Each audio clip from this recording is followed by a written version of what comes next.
Hi, can you hear me at the back? Okay, great. So, the last session was a scary session. You know how many people are going to lose their jobs in the next 6 months or 12 months, something like that. So, we're going to cheer you up. I mean, that's the mandate for this panel. And, what are the opportunities that AI can bring to publishing? But as we were discussing last night, we won't restrict it to publishing. We can, take in other angles also. So very warm welcome to Deepak, Kartik, and my old friend Prasanna. For Prasanna, I don't know how many of you know, this is a kind of ghar wapsi. He was with afaqs for a long time. I think 8 years, 9 years, something like that. Then he's gone into, green, solar energy, publishing in that area, which I think, personally is has huge scope, because I work for the government and I can tell you in certain ministries which should know solar energy at the back, like the back of the hand, they have no idea, So there's always, requests for, content and so on. And of course, there's Kartik. Kartik is, you're also into a lot of OTT, right? That's right. Yeah. So I thought that would bring a very interesting nuance to our discussion, because so if OTT, I could just do a marketing plug here on behalf of my company, we are actually running the world's first news OTT called News 9 Plus. Oh, fantastic. Yeah. Wonderful. And my old friend Deepak, I'm meeting him after 15 years, I guess, or 14 years. Okay, Deepak is an editor at ET Online, and ET Online is one of the few, by the way, online, platforms that I pay for. I have a subscription. So the content is so good, right? You get me my bacon. Okay. So we'll start off, and we were kind of discussing, and I'll also put in a plug in that case. So AI is at the heart of the government's vision for New India, right? And I work for Karmayogi Bharat, or Mission Karmayogi, as it's sometimes called. It's it's capacity building for civil servants. It's it's like it's online training in a sense, in a very simplistic way, but goes beyond that. And we use something called Bhashini, which is an open source translation kind of tool. And we've just started using it actually, so it can translate video to video, video to text, text to many other things in all 23 Indian languages, the main languages. So that's another aspect of AI I'd like to pick your brains on, which is languages. Because when you say AI, people think, oh, ChatGPT. But there's much more to AI than ChatGPT. So we'll start with you, Prasanna. Tell us, and I'm not speaking to you from the green angle that I just discussed, but your very deep experience in publishing. What are the opportunities really at where we stand? See, I'll speak as a smaller publisher, so to say, because we heard the previous panel. I think their issues and their challenges are at a different scale altogether. But quite frankly, from my perspective... Can you hear Prasanna at the back? Yeah. Clearly? Okay, great. Yeah. So, very frankly, this whole issue of jobs, for example, I would say I would not even bother about it, simply because nobody wants to join smaller publishers, and nobody is dying to join us really. And these are very tight companies, right? We run very, very lean companies. So anything that helps me to avoid this whole struggle of finding the right person, frankly, I welcome it. Purely from a productivity perspective, I think there are areas which have not changed in India. Of course, my biggest worry about AI is that publishing has generally not been receptive to stuff which is top-down. Okay, and we are used to things being sold to us over a long period of time, right? From DTP to Photoshop to whatever. Publishers have needed a lot of convincing to really change their ways.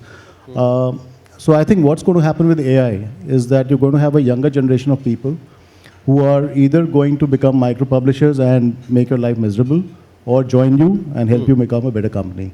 So for me, that means, something like NVIDIA Broadcast could actually help me save the cost of setting up a large studio if I want to do videos. We are experimenting right now as we talk with some image generation to see because if my designer has certain limitations, I could probably use AI to make better images maybe, or at least convey what I want in a story. So there are areas which I really find very useful, because IPR is a huge issue now. Buying stock images is not cheap most of the time. So I can see, just at least at this stage, clear benefits. Yes, the threat is that I think it's become so amazing that you will have a lot of, like I think Faizan mentioned it, there's always a risk that micro publishers turn up and everybody starts cutting into your territory. But then you just have to be better at it. That's it. Okay. Deepak, I mean, given the kind of content leadership that ET has for many, many years, I mean, from pre-digital, even before digital was a small d somewhere on the horizon, where does original, loved content, almost branded content, fit in with AI? How can you make that even better? Is it even possible? Because, I think the top editors, your journalists that you have, personally, I don't think AI can ever replace them. Not in the next 5 years, 10 years, I don't know. Because, they bring a nuance. I mean, if I may take a little few seconds to, tell you an anecdote. There's this guy in my team who sent me a email composed on ChatGPT. It was a request for a pair of headphones. He's a video editor. So I replied, you can just come and tell me, why do you need ChatGPT to, whatever. But anyway, so, I mean, it's that bad, that misused. I see a lot of misuse of ChatGPT, whether it's visual or, graphics or video or whatever. There's no thinking. It's just, press a button kind of thing. And at some point, we'll all figure out. Now we see some fantastic thing. What will Amitabh Bachchan look like in so-and-so? This is what AI says. There's that curiosity, that novelty that is kind of pushing it along. But I think in another 5-6 months or a year, whatever, it'll be over. So, the original thought-out content, localized or, whatever globalized content, I don't see ChatGPT replacing it. But what is your opinion? And more importantly, what are the small experiments that your publication is doing in this area? So, look, since the panel agenda is to explore opportunity, let's not go the other way. Absolutely, it's an opportunity if you believe in it and want to gun for it and train for it. Look, we human beings have created all forms of inventions, right from the calculator, which does all the calculation, from the computer to all the automechanic tools. If you know and understand how to use it well, you'll use it to your advantage. I'll give you an example. Today, getting traffic is critical for all publishers, big or small. If there is a no confidence motion being tabled in the parliament, everyone is searching for no confidence motion. I have to have somebody write that article. Is that content available on the internet? It is.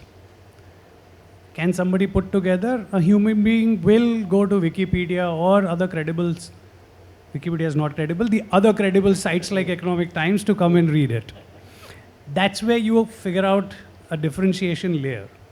So I can have some of these tools to my advantage to at least make sure that the commodity content creation part is being handled by the bots and the mechanics that the human has created, so that we go up the value chain and do something more exotic.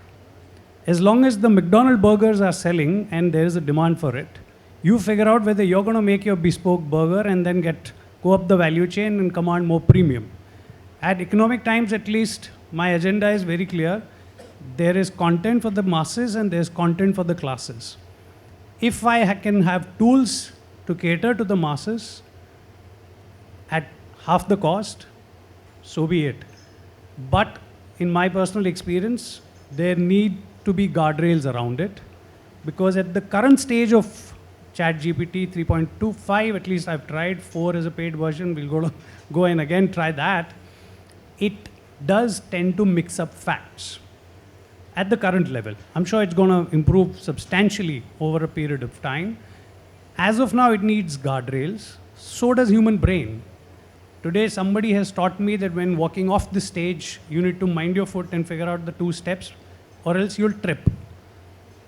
while it is being trained, what not to do is becoming more and more important for these tools so that it gets perfect and delivers to the promise that it so commits to. So I look at it as a process and evolution. Computers came, mechanics came, half the Hero Honda factory now does not have labor workforce, but robotic arms manufacturing it. What does that do?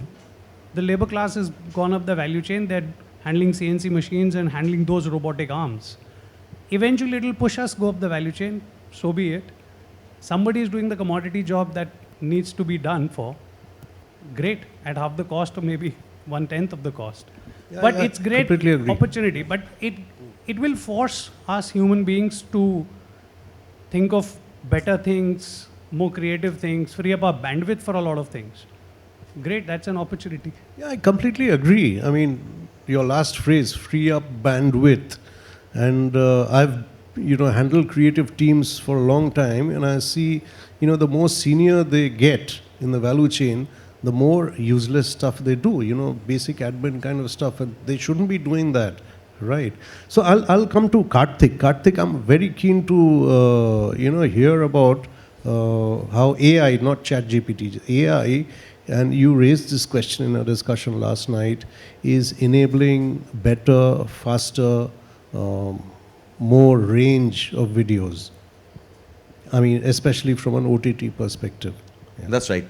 Thanks, Shubho, for having me here. I think I completely agree to begin with Deepak that the human race is going to move up the value chain. I think there's no denying that AI is an elephant in the room, and it's better to pet it and better to befriend it than be afraid of it and find another jungle to live in.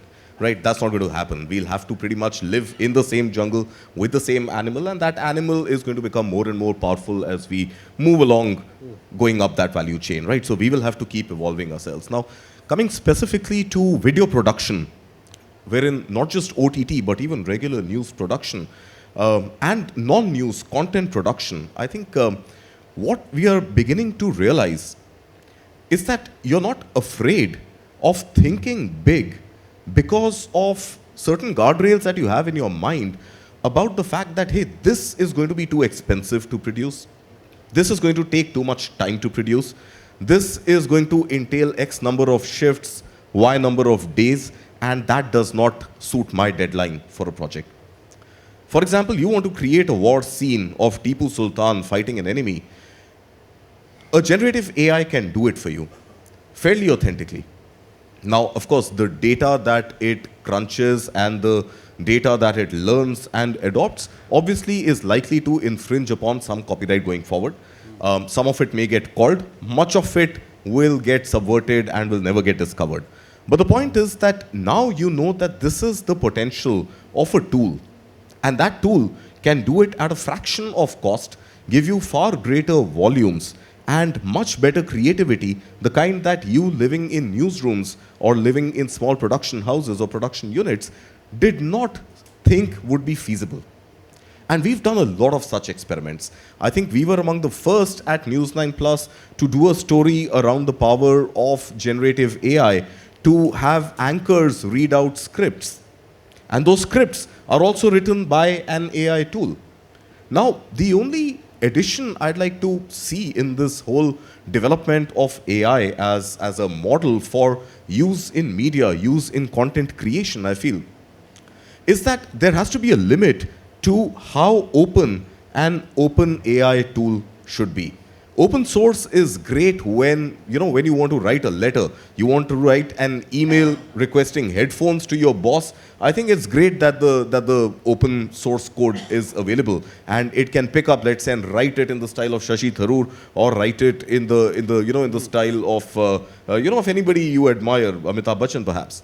But when it comes to news media, I believe what we deserve right now, and perhaps 6 months from now, if we happen to meet again and discuss the subject, it might already be out there, is a slightly more closed, wall-gardened AI, wherein the integration of that AI tool is with your systems, your processes, your ERP. For example, in the case of Deepak, in case the CMS being used by the Economic Times is the only data available to that open AI or closed AI source code. The learning is happening on the data which you have the copyright for. In our case, for example, at News9 or News9 Plus, if I want to command or generate a query for an AI to generate a video using certain stock footage, the limit of that AI should be limited to the data that I have the copyright for. So there's no plagiarism, there is no copyright infringement. It is using my data and my data alone to write something or produce something or generate something or edit something, which I have the right to creatively or editorially select or reject, publish or dismiss. But I know for a fact that this is information that has been reported by my reporters or through the wires that I subscribe to and I have the right for, or this is information that has been generated using footage that I have shot and I have the right over. So I believe the next level of AI automation in newsrooms has to progress to AI as a service. Like you have software as a service, platform as a service, I think AI needs to stop existing as a product and become AI as a service with certain guardrails and certain benchmarks and guardrails which prevent it from going outside my closed ecosystem. That is going to get rid of a lot of threats that the previous panel was talking about, and at the same time give us the opportunity to move up the value chain and create content which is far beyond our limits of our imagination, and the rudimentary work can be done by a machine in the fraction of a cost, fraction of time. And I want to ask you, creativity. sorry to interrupt, I want to ask you in the interest of time, what about languages? You're talking about, the visual, video, okay, footage, copyright, other things. What about language? India being such a diverse, multilingual country, and I'm going to go to, my friend there also, but imagine a scenario where, your studio has created something in Hindi, I guess, or English, and in 5 minutes it's translated into 23 major languages and targeted at certain pockets through social media or whatever. Do you see that happening, and is that a positive thing that you want to aspire to?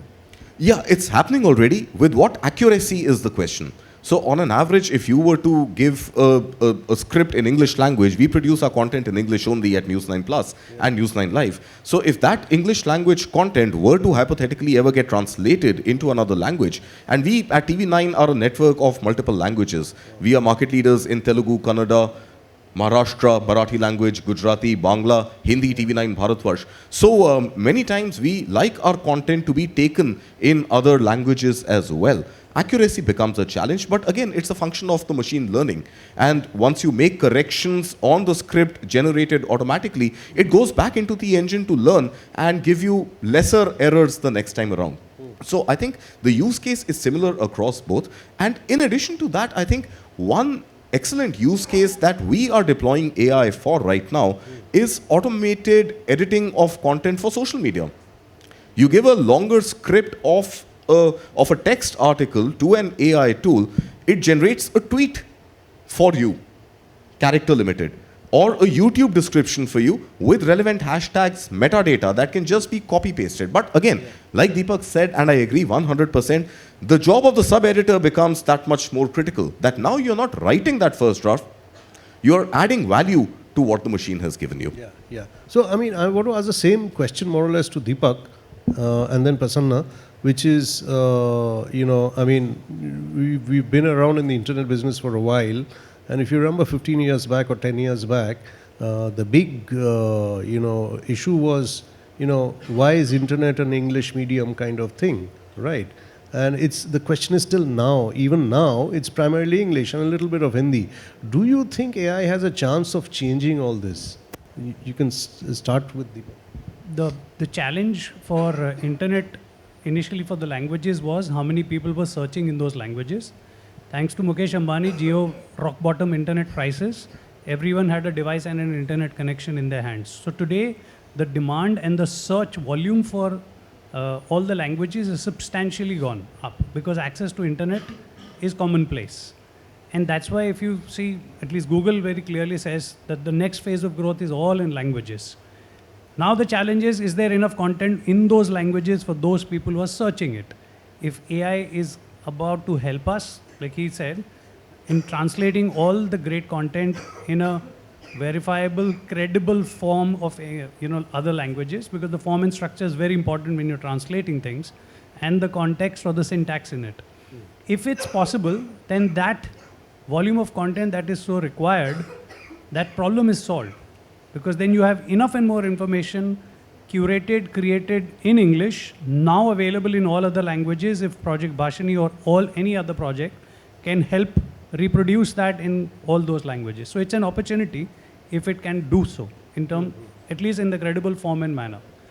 Shubho, I think the language issue is it's a no-brainer really. Deepak's an editor, so he will use words like curated, worrying about the syntax. But what we've seen is that when people are seeking information they really need badly, their tolerance for the odd mistake in translation is far higher, A. B, AI translation tools will keep improving a lot. Even Google Translate has improved massively over the last 5 years or so. So I'm very hopeful. I mean, we've started up an edition for Southeast Asia, for the Middle East, where we wanted to be in the local language. Then I realized that, look, for example, Arabic. There are many versions of Arabic also, and apparently the Egyptian version is the most accepted one. Okay. We could not really find somebody with those kind of qualities in India. So I'm very hopeful that now, even if we have the odd syntax mistake or otherwise, at least we can offer it in the language, because we are offering the kind of news where people just want the facts or the numbers, which hopefully cannot go wrong. So the language thing really is a no-brainer. I think it will be a huge multiplier. And like I said, today in any case, people are searching with audio searches in any case. They're not really writing down stuff. They're simply asking for it. So, and search gets it. It's already accurate enough. So that will change massively. Okay. I want to throw in a elephant in the room, which is fake news, which is, especially with the, general elections coming up next year. Okay. How do we, and I want to put a positive spin on it, how do we as responsible publishers and everyone in the room, kind of flag fake news? We'll start with you, Deepak. I'd say I'll just take off from because AI is being created used to miscreate news, right, including visuals. So what is the positive, the good AI that can kind of keep a check on this? Look, today the biggest concern for AI, or at least AI generated content, is trust. And I think that's where the news publishers come in, because we at least have earned over the years that trust and credibility. If Google News wants information, it crawls news publishers' websites and presents it, because it doesn't have the confidence that it will generate on its own, although it's testing a tool. Right now, New York Times has done a $100 million contract with a couple of OpenAI, and including ChatGPT, if I remember correct, because AI is a beast. You give it great organic content, which is news publishers' generated content, it will regurgitate and give you that credible information. I look at it as an opportunity for all the publishers across the world, and including India. If that beast needs to be fed good content so that it searches, synthesizes, and scripts the 3S from my content, then it becomes more credibility. I'm going to charge for it because I've spent years getting that content. So what he talked about, today I would rather use AI tool as a chatbot on my website to throw up anything and everything that I've already produced and has a layer of credibility and trust. Okay. Right? Okay. So it is an opportunity for me if I'm using it as a tool for my own website. Tomorrow, if I want to do a deal with anyone, including other financial websites, or for that matter, even brokerage sites, they need credible information. If Zerodha needs credible information, I can deploy that chat GPT, which only takes my content, throw that information while people are searching for the next big stock and the company information. That's an opportunity. They need trust. I have built trust painstakingly over the years. I look at it as an opportunity to get them trust or leverage my trust, but then pay me for it. Okay. So that I can continue working on it. Okay, fantastic. So we're running out of time. If there's something that we missed out on, Prasanna, can we start with you? I mean, last words to sum up. I think, like I said, the opportunities are massive. It really, this is going to be a bottoms-up That's my only contrarian view. It's going to be a bottoms-up drive where people surprise you. They may not necessarily have the qualifications. They will do something amazing, and you will want to give them a chance. More importantly, I think we've always had this fear. Just to give one example, which I'm already seeing now, people entering media, unless they're in the Economic Times, which is a numbers thing, they tend to be scared of numbers, for example. People come with a liberal arts background in writing. So an AI could really help them get over that, at least do the numbers right, make the graphs, because that's the kind of thing which freezes them up. And I'm very hopeful, really. Okay, that's a very interesting point. You know, for those with a liberal arts background like me, you know, there's, you know, AI is our friend. Okay, so we'll move to Kartik, please, to sum up. Thank you, sir. I think I've just got about 10 seconds or so, so I'll try and wrap up in that. Broadly, I think there are two areas under which AI can work. One is content creation, one is content curation. Content creation in news, I think we should limit our ambitions, and an AI chatbot cannot be the reporter in the field. An AI chatbot cannot be the person you are interviewing. Original information still needs to be derived, and that is the creation job which I think journalists will have to fulfill, and they are irreplaceable in that sense.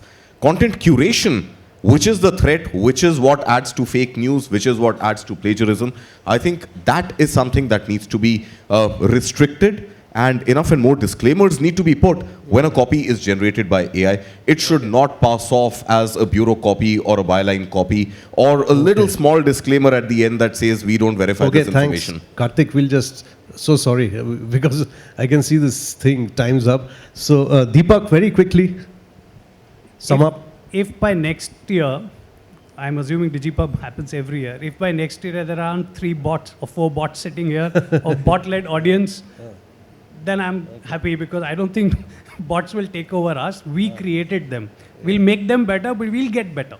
So I don't think no jobs would be lost. They'll only get better. So there's hope and there's happiness. Okay. On that note, thank you very much, gentlemen, and thank you, audience. Okay.